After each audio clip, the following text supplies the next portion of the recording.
cruise ship workers of Reddit, what was the biggest oh shoot moment on the boat that luckily passengers didn't find out about at all?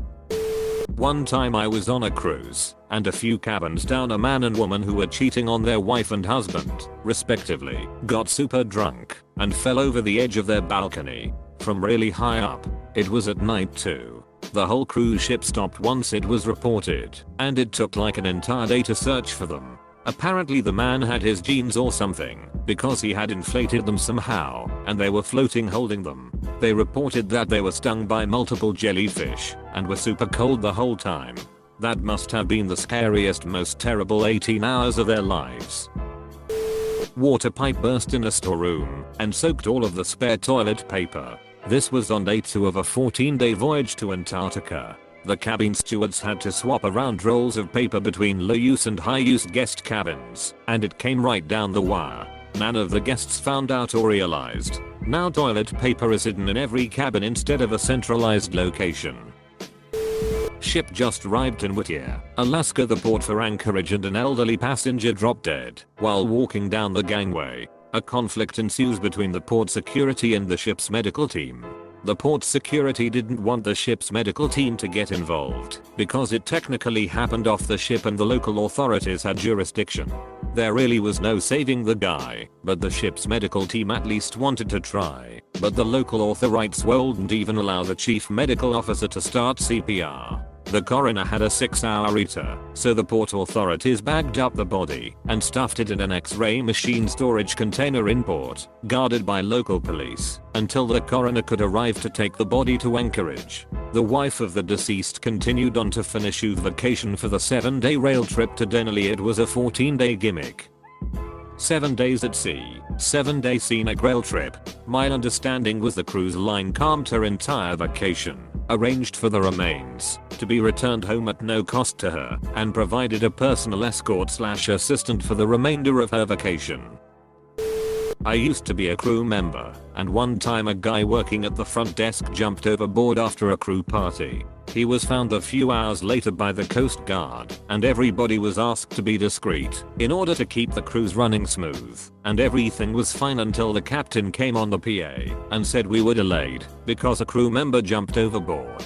Then the madness begins. Rumors appear out of nowhere, and the rest of the cruise was pretty much guests asking what happened the whole time. A lot of shoot happens on board. I could write a book, maybe even more than one. Another time a guy committed suicide in his cabin, and his family was on board, including a little girl, but this time it didn't leak to the guests. I saw the family as they were being escorted to the security office. Felt so bad for them. A friend of mine got fired for getting wasted, got pissed and starting peeing all over his cabin, while the security guys were there to take care of him. He spent the night in the little jail on board before being dumped the next day in whatever port we were. Also, every time we had ice cream at the crew restaurant, people would say it was because they had to empty the freezer to put a dead body. My oh shit moment was when I was hired for a ship on 2-day notice trombone player. When I got on the ship I found out that I was replacing a guy who had just died in a jet skiing accident in Nicaragua. Everyone in the crew knew it, and the last cruise's passenger knew it, and the entire band that I was joining was obviously traumatized. In the end, it ended up being my favorite contract, but the first few weeks were difficult for everyone. RIP Bone Guy, I never knew you, but I know they all loved you. Somebody shot at the navigation bridge of the ship from the shore on my last ship. The bullet bounced off and hit my colleague on the hand. No real damage, but it scares the hell out of her. Ended up going home for a few weeks while we waited for the local police to come on and investigate and take statements. Guests were told we were delaying the departure to take on fresh water. I'm still shocked that never leaked out. Edit. Oh wow, my highest rated comment ever, and I have no idea if it's because it's my cake day, an unintentional pun, or because people actually found my story interesting. Either way, thanks guys. I never had to deal with it myself, but the ship I worked on actually had protocols in place. If modern day pirates attacked, we had some kind of sonic noise weapon and could also use our fire hoses. I was told that pirates were not unheard of in the area around Shanghai. There are small fires in places like the kitchens that happen somewhat regularly. Most of the time they're controlled quickly and no one even knows they happened. People drop dead all the time, especially on some of the nicer lines that are basically floating retirement homes. Ironically, it's when there's a survivable medical emergency that guests become aware of it when they need to do an emergency evacuation either by tender boat or helicopter. One of the ships I worked on, a guest jumped off an open deck while we were at sea. He survived though. I think he was super drunk more than he was suicidal. Norovirus outbreaks happen regularly. That a literal low shoot moment for some people. Edit. Probably the worst accident that happened during my tenure was when a kid literally put his eye out on a ball valve handle on one of the open decks. Pretty sure word spread quickly on that one though. Edit 2. Sorry to disappoint everyone, but I don't know you/toot tsunami. I'm sure similar things have happened before. There's hundreds of thousands of people cruising at any given moment, and many of them are getting shoot-faced. I worked on a ship almost 15 years ago. Many stories. This happened to a friend of mine. A family came on. They had a teenage son who was not interested in the cruise. As soon as the family got to their room, he jumped off his balcony, which is insanely dangerous. They fished him out, and the family got kicked off the ship. Another fact, there is a small jail-like area called a brigadier. On my ship it was on the crew floor, and it had a one-way mirror. Usually it was used for drunk or disruptive passengers. We once had an entertainer find out his ex was coming on the ship. That made him a little stabby, so they put him in the brig until the next port. I was playing a production show. Guitar was standing on stage with a wireless unit alone to play Purple Rain. And then all of a sudden the house lights came on and the curtains closed. Everyone in the audience looked at me, and I ran off the stage. Turns out a sewage pipe burst backstage and there was shoot everywhere. Show was cancelled, and the passengers didn't find out why. We were sailing from Hawaii to San Francisco to dry dock and make repairs to our ship when a propeller crapped out a day and a half into what should have only been 7 days at sea, so it added a day and a half to the voyage. People were panicking. Everyone thought we were going to run out of food, until the captain reminded everyone we had enough food for a month at sea, and if it was any longer, some perishables might spoil, but they could fly in supplies in an emergency if needed. We arrived in San Francisco with no more delays. Anticlimactic, I know. On a side note, watching a giant cruise ship getting lifted out of the water to dry dock is surreal as hell. Also, sailing under the Golden Gate Bridge and looking up from the 13th deck was super surreal. I was hoping the whole time we were going to clear it. It was probably only about 50 feet above my head. Well, all the passengers found out, but on a QM2 transatlantic crossing, one of the kitchen staff got drunk one night and hurled himself overboard in the North Atlantic. The ship basically found out the next morning when the first mate kept calling on the ship-wide intercom for him to go to his post. That afternoon, the captain announced what happened and that the ship was turning around to, with the help of 3 nearby merchant ships, try to search for him. Of course it was foggy as hell, and you couldn't see 100 yards, but just about everyone was on the railings with binoculars trying to search for the poor guy. A wedding even stopped on board, the whole party out looking, once the announcement came that we were in the search area. After shockingly nothing was found, the concierge desk set up a multinational currency donation box to send to his family back in Chile. There were 4 days left in the trip at that point, and every day, that box was stuffed to capacity. I hope it helped them. Was a passenger who found out. I was on the Costa Serena in January 2012, just cruising around the Mediterranean. Woke up one morning and all of the crew and wait staff at breakfast were stone cold and depressed looking. They made us do an extra lifeboat drill that morning, to all of our confusion. Found out later that day that our sister ship, the Concordia, sank overnight but didn't have many other details. My now wife wasn't on the trip and didn't know the exact name of the ship I was on, and found out before us. She was terrified till the next morning when I could get onto the ship's internet connected computer. We also found out the crew was especially depressed because a lot of them had family on the other ship and very little information. Took a few days, but things got back to fairly normal. I just remember doing lifeboat drills and thinking they were a waste of time. Learned that lesson. Edit, you/Mary skill reminded me about the extra lifeboat drill. Added that detail.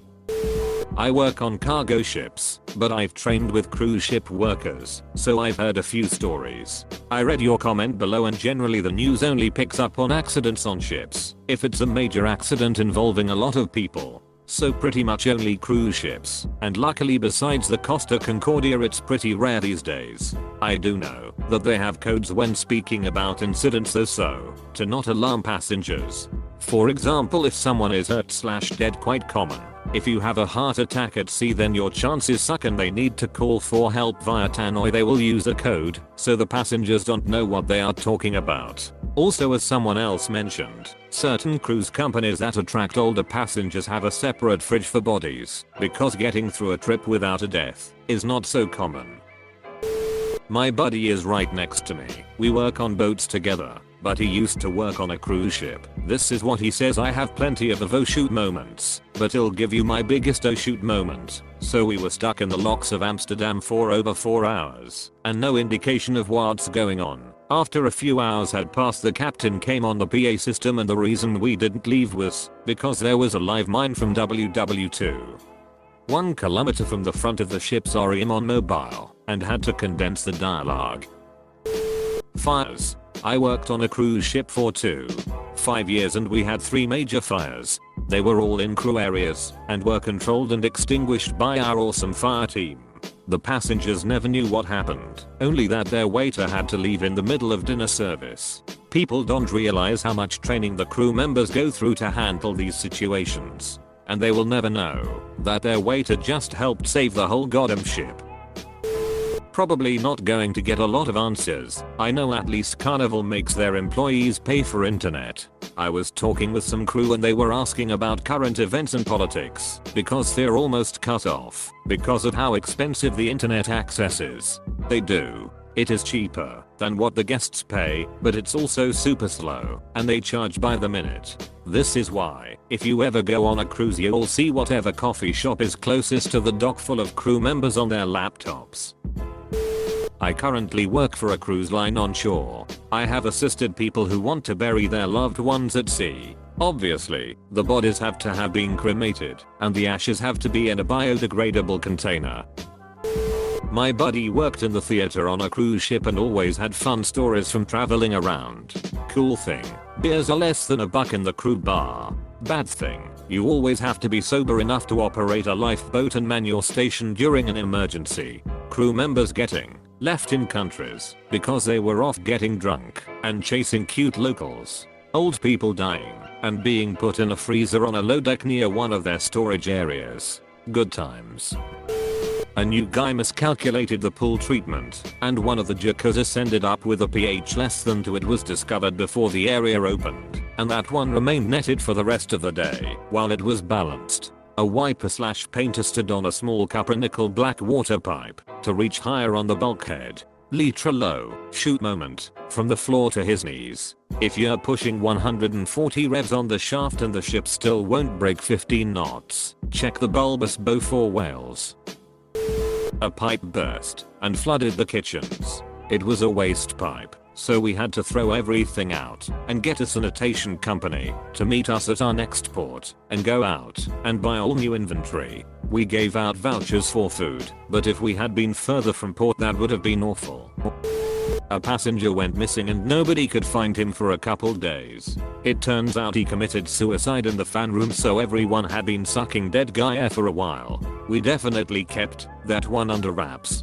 That's the only one that the crew kept secret, but I have some crazy/funny stories about working on ships. I was a musician, and one time a guest fly-on act who joins the ship for a cruise to perform one show thought he was freaking Freddie Mercury and threw out his digipack CDs like ninja stars into a completely dark house. It ended up clocking some old woman a half an inch below the eye, and she had to go to medical. The husband wrote the cruise director a very threatening letter basically saying, "My wife almost went blind, so I strongly suggest you give us a free steak dinner." I would usually be hungover, so I'd drink during the day to get over it. I'd go out in port and get smashed and come back. On turnaround days where a new group of passengers arrive, we have to take attendance and do a life jacket demonstration. I was so drunk one time I threw up in the stairwell as passengers were coming in. I somehow didn't get fired or even reprimanded, even though everything I puked up was straight liquid and smelled caustically like booze. We all have small cabins in close proximity to each other. We usually keep a spare key under our nameplates in case we lock ourselves out by accident. One night I woke up to a fellow musician who didn't have a shirt on pissing into my Worcester basket in the corner. He was so drunk he thought my cabin was his, and he got the key from behind the nameplate and just decided to piss into the closest hole. We were on a family cruise, and after a wonderful dinner we were trying to get back to our room. As we got to our floor and headed down the hallway, there was a new dead-end wall had appeared that separated us from our room. We were told we had to go the opposite way and go around another hole on the other side of the boat. As we walked we noticed many new walls. Once we got to the other side the floor was wet and one of the new walls was leaking water from behind it. It took us 20 minutes to navigate the newly built out labyrinth. We were so worried we were taking on water we could barely sleep that night. I was a passenger and was shooting the chute with one of the crew members late at night. He told me that on an earlier cruise someone had died in a hot tub the first night out of port and people didn't know for hours. He managed to stay propped up and his sunglasses helped hide it. Several passengers entered the hot tub during the time and assumed he was antisocial for whatever reason. The crew discovered him when they were closing the pool area for the night. They moved the body downstairs to the morgue. None of the passengers, except the guy's family, found out about it. I'm working on a cruise ship currently. One time we had to turn around to take someone to a hospital, and then there was a fire in the laundry room, and it was also pretty rocky seas. Also people die on cruise ships, and the bodies are kept in a special freezer. I mean, you gotta do something with the body if you're at sea. Edit. Wow, this blew up. Testicles. That is all. The last cruise I was on, somebody needed surgery, and so the Coast Guard came to collect the passenger. Rather than land on the deck, it did have a helipad. They just hovered, and EMTs were lowered to the deck. They strapped the kid into some kind of gurney, then raised him into the helicopter. At the reception, I asked the captain why the helicopter didn't land, and he just said they didn't need to land. One of the waiters had to go to the back room really bad, but it was during the dinner rush, so the supervisor told him to wait. He ended up running out of the restaurant and shooting his pants on the way out and left a trail behind him. Also, not really an oh-shoot moment, but the amount of workers who get pregnant is pretty crazy. So much freaking goes on between the crew, it's crazy.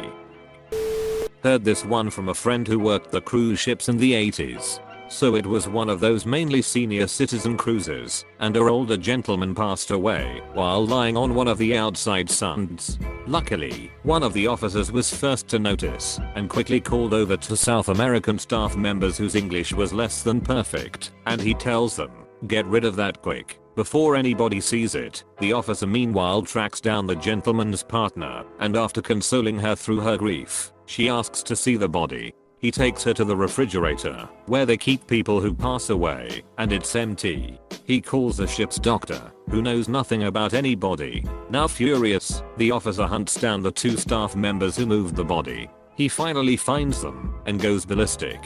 "Where the hell is that body?" They look at each other, and one of says, "You say get rid, we get rid." The officer is now confused. "What are you talking about?" In answer, the man makes a throwing over the railing motion.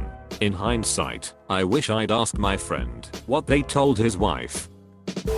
I want to preface this by saying I never confirmed this myself, but was general consensus by most of the crew used to work on cruise ships.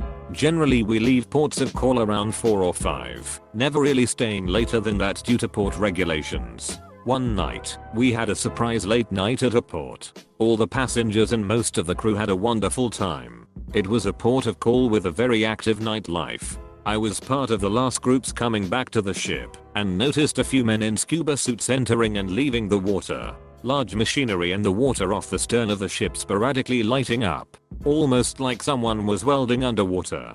A few days later I was in the mess hall and heard that the ship underwent heavy maintenance to repair an area taking on water.